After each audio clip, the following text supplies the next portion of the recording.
Welcome to BigCountryPreps.com. I'm Evan Wren, and this is the Countdown to Two-A-Days series, our daily look at an area football team and the key questions we're going to be answering about that team in our August 21st preseason preview here at Big Country Preps. I'm with my partner, Dan Youngblood, via Zoom. And Dan, tonight we're talking about the Eastland Mavericks. Yeah, and this is an Eastland team under Coach Bobby Schumann that looks, in my opinion, to have an opportunity to take a fairly substantial step forward after going 3-8 last year. They've got 18 of their 26 lettermen back, including 7 starters on both sides of the football, and have they'll be relying on some call-ups from a pretty successful JV team as well. So I think this is going to be a fun year to follow for Eastland fans, and that you're going to have kids who are more familiar with the system their coaches run, and more familiar with their staff, and they've got a really nice group back. So I think it's going to be an exciting year for Eastland, and it's going to be interesting to talk about some of the questions that they'll be facing here in a few minutes. Before we get going with today's show, let's remind you YouTubers to please hit the subscribe button. Also, hit that little bell so you'll get notifications each and every time Big Country Preps comes up with a new video. Also, we'd like to thank a couple of our sponsors, beginning with For the Love of the Game Broadcasting and our old friend Terry Slavens, owner of KLAX 93.5 FM out of Breckenridge, 97.7 FM KATX out of Eastland, Classic Country AM 1330 out of Graham, 94.7 FM KWKQ out of Graham, KROO 1430 AM out of Breck, and KWBY 98.5 FM out of Ranger. That is For the Love of the Game Broadcasting. Also, Rob Durham, sales consultant at Bear Chevrolet Buick Cadillac up in Breckenridge. If you're in the market for a vehicle, give Rob a shot at 254-559-2266. He's one of the nicest guys you'll ever want to meet. That is Rob Durham up at Bear Chevrolet Buick Cadillac in Breckenridge. And with that, let's go ahead and jump in and talk about the Eastland Mavericks and some of the questions that they'll be facing this season. I'm going to start with one that I kind of hinted at earlier, with this being Coach Bobby Schumann's second season there. I'm interested to see just how much improvement this group can make. I think you often see a big step forward between coach year one and year two with a new coach. That's particularly true when you have a lot of experience to go with that. I think there are a lot of factors in Eastland's favor this season. I'm just excited to see how that kind of plays out, how all those come together. I'm expecting to see, like I said, a pretty substantial step forward. I'm just interested to see if they can accomplish that this year.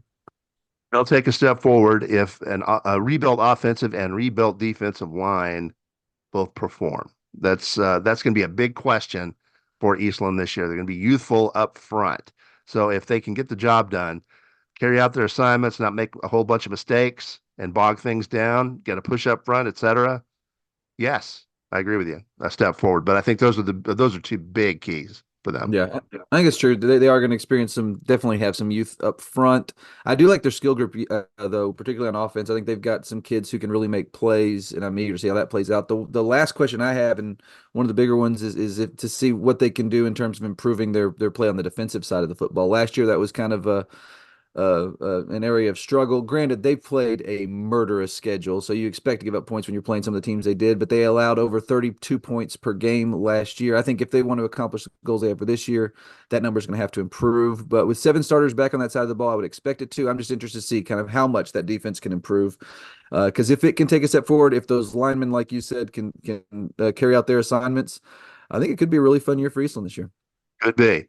All right, let's take a look at what the schedule brings for Eastland in 2024. We'll start with the non-district portion. And Dan, they didn't line up a row of cupcakes, did they? Par for the course of that program. Pretty much. August 30th is the home opener. That's going to be against a good Coleman team. Then a tough road date at Clyde is going to be on September the 6th. A week later, they will play host to a very good Comanche football team. Then they're going to be taking on Breckenridge, who expects to improve this year. That's going to be home as well. That's going to be on September the 20th. And then another home date against a very tough Holly football team. That's going to be on the 27th at home. Man alive. That's tough. And, of course, they'll have the open date on October the 4th prior to district. Yeah, I just mentioned it. We were talking a little bit before this just about how Eastland's always a program that lines up tough non-district schedules. Definitely true this year. And that leads them into district with a road date at Clifton on October 11th, followed by a home game against what's expected to be an improved Brady team on the 18th of October. They then go to Dublin on the 25th of October, too early on the 1st of November before wrapping up their district schedule at home against Tolar. This, I think, is going to be a really fun district. I think that it's going to be a very competitive district, and I think Eastland has an opportunity to be right in the thick of it. Game of the year for Eastland. The most important game in terms of getting getting into the playoffs or a high playoff seed.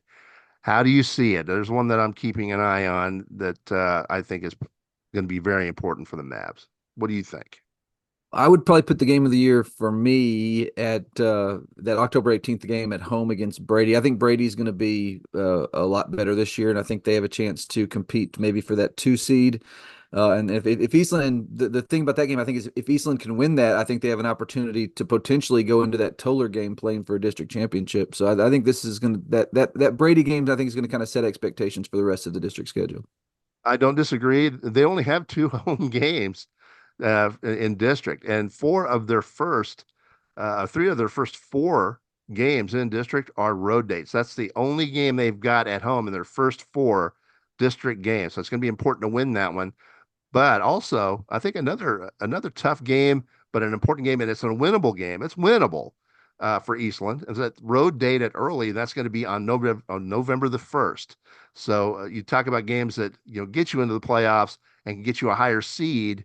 Both of those games have the potential to do that for Eastland. They win both of those, they're definitely in.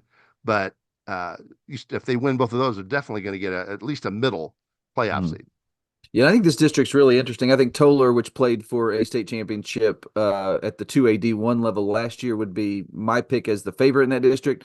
But I think after that, this is going to be a very, very competitive district. And if Eastland can handle those first four games, I'm interested to see if they can challenge Tolar at the end. But this should be a really fun schedule. And with that, it's about time to wrap up this edition of the Countdown to Two-A-Days series, the Eastland Mavericks. But before we do that, we want to remind you, August 21st is the big day here at Big Country Preps. That's the day we release our annual preseason football preview.